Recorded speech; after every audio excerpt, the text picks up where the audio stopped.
السلام عليكم. قبل ما نبدأ ما تنساش تعمل سبسكرايب وتفعل زر الجرس عشان يوصلك كل جديد بنعمله، وندعي لإخواتنا في غزة وربنا يفك كرب الجميع. تخيل تصحى الصبح تروح شغلك في برج المراقبة زي كل يوم، وفجأة تلاقي طيارة غريبة جاية تهبط في المطار، شكلها من زمن تاني. الطيار بيكلمك بصوت متوتر وبيقول: هنا الرحلة 914، أقلعنا من نيويورك التاريخ 2 يوليو سنة 1955. 1955 بس احنا في سنة 1990. طب ازاي؟ فيديو النهاردة أحكي لك واحدة من أكتر القصص رعب وغموض في عالم الطيران والزمن، رحلة 914 اللي رجعت بعد ما اختفت ب35 سنة. البداية رحلة عادية جدا، أو كنا فاكرين كده. كانت الساعة 6:15 الصبح والركاب بدأوا يركبوا الطيارة.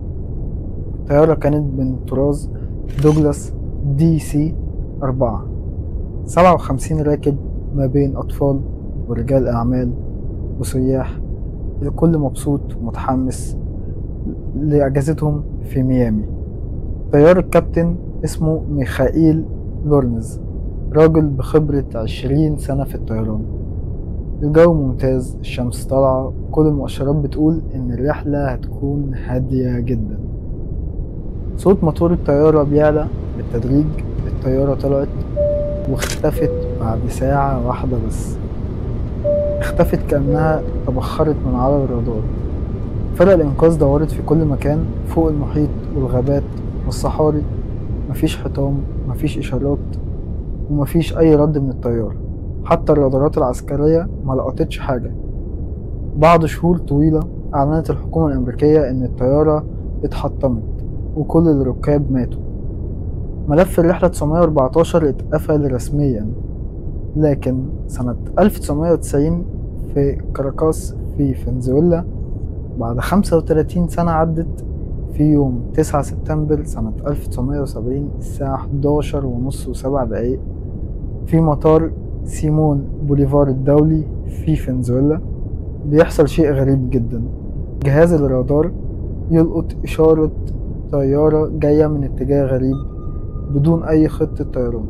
المراقب الجوي كان اسمه ساعتها خوان دي لا كورتي بيفتح الاتصال مع الطيارة: مين انتم؟ ايه رقم الرحلة دي؟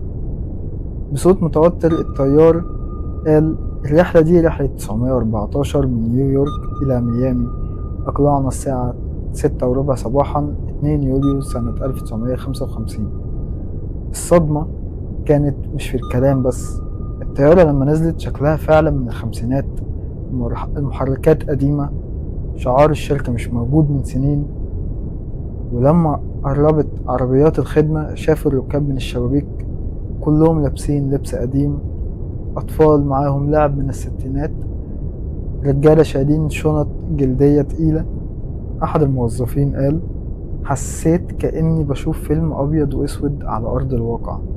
لكن في اللحظة المرعبة قبل ما الشرطة أو فرق التحقيق توصل، الطيار سأل فجأة: انتم مين؟ ايه اللي بيحصل؟ دي مش ميامي.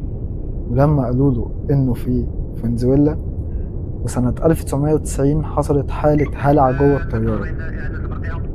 الكابتن شغل المحرك بسرعة بدون أي إذن، طار تاني واختفى من الرادار للأبد. وثيقة غريبة في تقارير بتقول إن واحد من عمال المطار لقى مذكرة وقعت من الطيارة قبل ما تطير، كانت مكتوب فيها أسماء الركاب والتاريخ سنة 1955. ولحد النهاردة مفيش تفسير رسمي للي حصل. طيب هل القصة دي حقيقية؟ الحقيقة مفيش أي تسجيل رسمي للرحلة دي.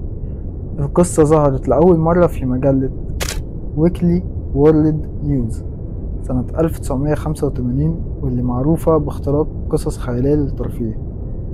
بس السؤال الحقيقي هو: ليه القصة دي انتشرت؟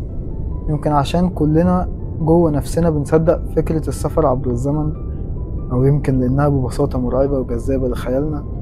في الختام، طيارة تختفي وتظهر بعدها ب35 سنة، مشهد مش ممكن تنساه. حتى لو مش حقيقي بيخلينا نسأل نفسنا، هل في أسرار في السماء لسه ما اكتشفناهاش؟ لو عجبك الفيديو دوس لايك واشترك في القناة وفعل الجرس علشان توصلك كل الحلقات الجديدة. وفي التعليقات قولي لو حصل وسافرت عبر الزمن تحب ترجع لإمتى؟